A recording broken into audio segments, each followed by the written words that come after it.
PPP అంటే ప్రైవేటీకరణ కాదు అని అనిత అంటుంది.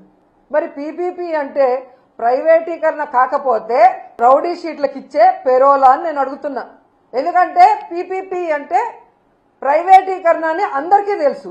మరి ఈ పచ్చ నాయకులకి ఎందుకు తెలియట్లేదో నాకు చెప్పాల్సిన అవసరం ఉంది.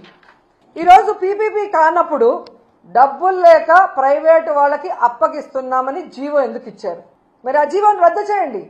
ప్రభుత్వమే ఆ కాలేజీల్ని పూర్తి చేయాలని కూడా వైఎస్ఆర్సీపీ నుంచి మేము డిమాండ్ చేస్తున్నాం. సవిత మొదటిసారి ఎమ్మెల్యే అవగానే మంత్రి అవగానే కొత్త పిచ్చోడు పొద్దురగడు అంటారు చూసావా, ఆ విధంగా ఉంది సవిత ప్రవర్తన.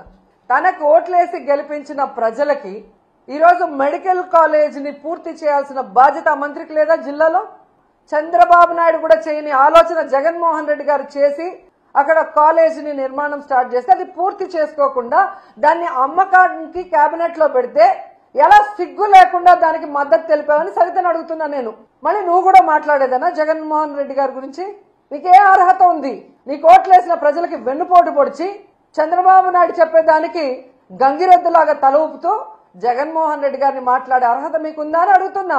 ఈ రోజు హైదరాబాద్ లో 15 రోజులకు ఒకసారి ఏఐజీ హాస్పిటల్కి పోయి ఎవరు మందులు వేసుకుంటున్నారో రాష్ట్రంలో ఉన్న తెలుగు రాష్ట్రాల్లో ఉన్న అందరి ప్రజలకు తెలుసు.